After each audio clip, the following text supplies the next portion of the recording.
বাংলাদেশের পাশাপাশি পৃথিবীর সব দেশে ফিলিস্তিনের পক্ষে আন্দোলন হয়েছে। বাংলাদেশের লং মার্চ ফর গাজাতে দেখতে পাওয়া গেছে অনেকেই বলেছে পবিত্র ভূমিতে যাবেন, মুক্ত করবেন, না হলে মরে যাবেন।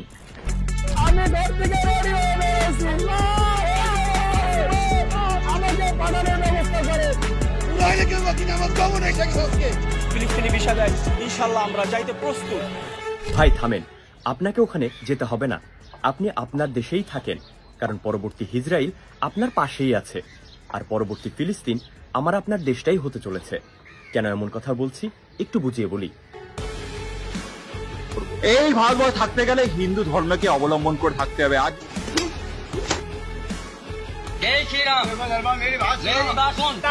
করতে হলে পাকিস্তান বাংলাদেশ এখানে যাবে না।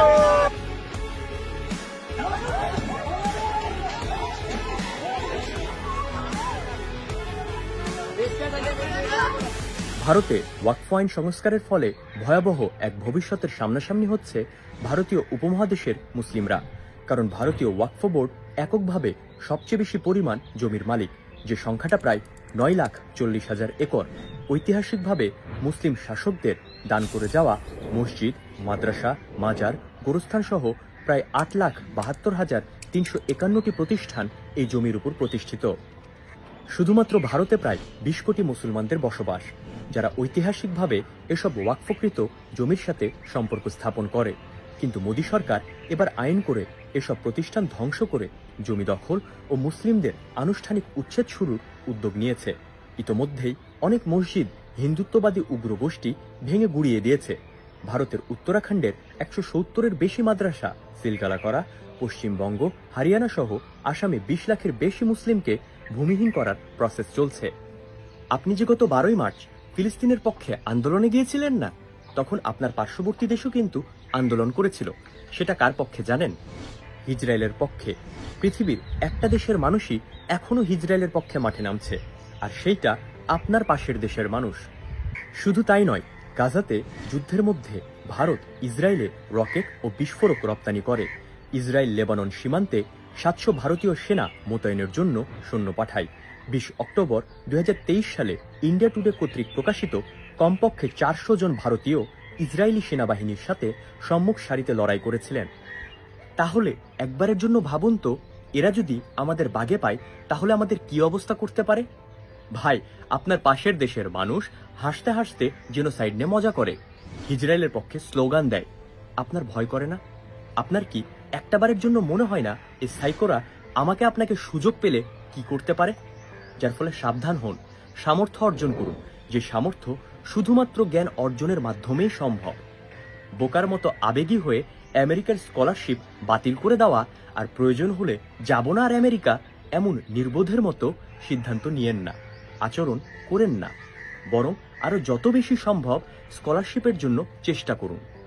কারণ দিন শেষে আপনার লাগবে জ্ঞান, ক্ষমতা আর টেকনোলজি। এগুলো আপনাকে আনতে হবে আমেরিকা থেকেই, কারণ এখন পৃথিবীর জ্ঞানের কেন্দ্র আমেরিকা। যে সময় পৃথিবীর জ্ঞানের কেন্দ্র বাগদাদ ছিল, তখন তো সারা পৃথিবীর মানুষ সেখানেই ছুটে আসত। দেখেন, পৃথিবীতে সবকিছুর বর্জন চলে, কিন্তু জ্ঞানের বর্জন চলে না, বয়কট চলে না। আচ্ছা বলুন তো, তুর্কি আজ ড্রোনে এত উন্নতি করলো কি করে? কারণ তুর্কির একটা জেনারেশন আমেরিকা ফেরত। এরা এই টেকনোলজি ওখান থেকেই শিখে এসেছে।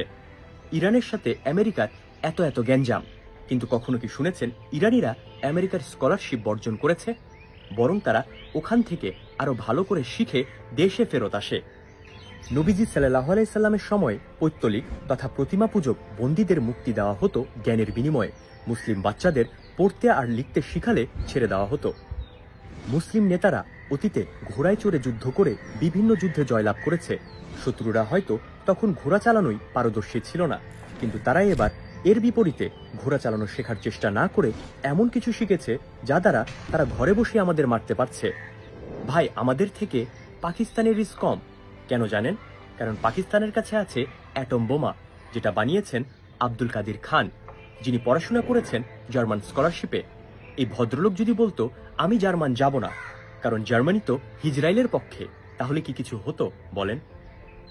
এক আব্দুল কাদির খান তার জ্ঞান আর পরিশ্রম দিয়ে পাকিস্তানের জন্য যা করে গেছেন, পাকিস্তানের স্কলারশিপ বর্জন করা 10 লাখ লোক সারাদিন চিৎকার করেও কি সেটা করতে পারত? মধ্যপ্রাচ্যের ক্যান্সার দূর করার সামর্থ্য আমাদের নেই, কিন্তু দক্ষিণ এশিয়ার ক্যান্সার দূর করার সামর্থ্য আমাদের অর্জন করতে হবে। দেশে কিছু হলেই যখন স্কলারশিপ বাদ, পড়াশোনা বাদ, ভাঙচুর, ঘেরাও, যেমন খুশি তেমন ভাঙার উৎসবে মাতবেন, তখন মনে রাখবেন আপনার করা ক্ষয়ক্ষতি দিয়েই কিন্তু প্রবেশ করবে এই দক্ষিণ এশিয়ার ক্যান্সার, যেটা হবে নব্য হিজরাইল। যার ফলে কিছু হলেই আবেগী হয়ে পড়াশোনা বাদ, জ্ঞান অর্জন বাদ এসব করেন না।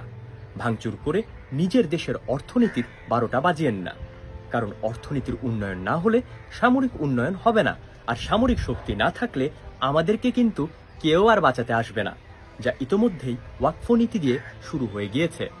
শুধুমাত্র অর্থনীতি পাল্টালে আমাদের বিভিন্ন বাহিনী তথা আর্মি, এয়ারফোর্স, নেভির শক্তি বাড়বে, আর আমাদের পরবর্তী প্রজন্ম জ্ঞান অর্জন করলেই আমরা টেকনোলজির দিক দিয়ে এগিয়ে যাব। আর তখনই আমাদের এই দেশকে কেউ ফিলিস্তিন বানানোর আগে অন্তত 10 বার চিন্তা করবে।